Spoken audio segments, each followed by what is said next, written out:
32 სექტემბერი აფხაზეთის გარეშე. ზუსტად 32 წლის წინ სოხუმის დაცემით დასრულდა შეერაღებული კონფლიქტი, რომელიც 13 თვესა და 13 დღეს გრძელდებოდა. სოხუმის დაცემას წინ უძღოდა 1992 წლის 14 აგვისტო. დღე, როდესაც დაიწყო სამხედრო შეტაკებები საქართველოს სამთავრობო ჯარებსა და აფხაზ სეპარატისტულ ძალებს შორის. ომში სეპარატისტებს ზოგს უმაგრებდნენ დაქირავებული მებრძოლები ჩრდილოეთ კავკასიიდან, ასევე კაზაკთა მილიციის შენაერთები და არაოფიციალურად გუდაუთაში განლაგებული სამხედრო ბაზის შენაერთებიც. არანაკლები იყო მოსკოვის როლიც, რომელიც სხვადასხვა ფორმით ცდილობდა მიზნის მიღწევას, ქართული ჯარის დამარცხებასა და საქართველოს ზღვისპირა რეგიონის ოკუპაციას.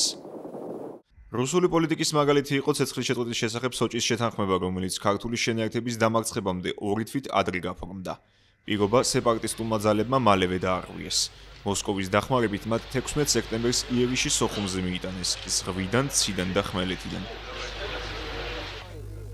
ბოლო წუთამდე მშვიდობიან მოსახლეობას არტოვებდა სოხუმის მერი გურამ გაბესკირია. ის უარს ამბობდა ალყაში მოქცეული ქალაქის დატოვებაზე და სეპარატისტების მოთხოვნაზე.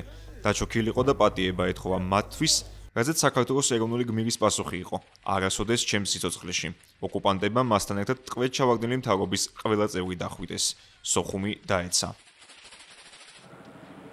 ომის ისასტიკეს გადარჩენილები იძულებულნი გახდნენ მშობლიური სახლები დაეტოვებინათ. დევნილთა ნაწილი აფხაზეთიდან კოდორის ხეობის გავლით ფეხით წამოვიდა.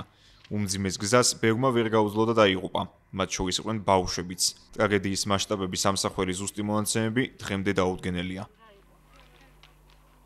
მაშინ ოკუპირებული ქალაქიდან გაქცევა იყო გადარჩენის ერთადერთი საშუალება, რადგან რუსების დახმარებით სეპარატისტებმა დაუყოვნებლივ დაიწყეს აფხაზეთში ქართველი მოსახლეობის ეთნიკური წმენდა. 27 სექტემბერს სამხედრო დაპირისპირების დასრულებით დაიწყო საქართველოს თანამედროვე ისტორიაში მორიგი, ერთ-ერთი ყველაზე მძიმე ხანა. 30,000 დაღუპული, საკუთარ სამშობლოშივე 300,000-ზე მეტი დევნილი და დღემდე მოუშვებელად ტკივილი. ეს არის აფხაზეთში რუსეთის მიერ მხარდაჭერილი ომის შედეგი.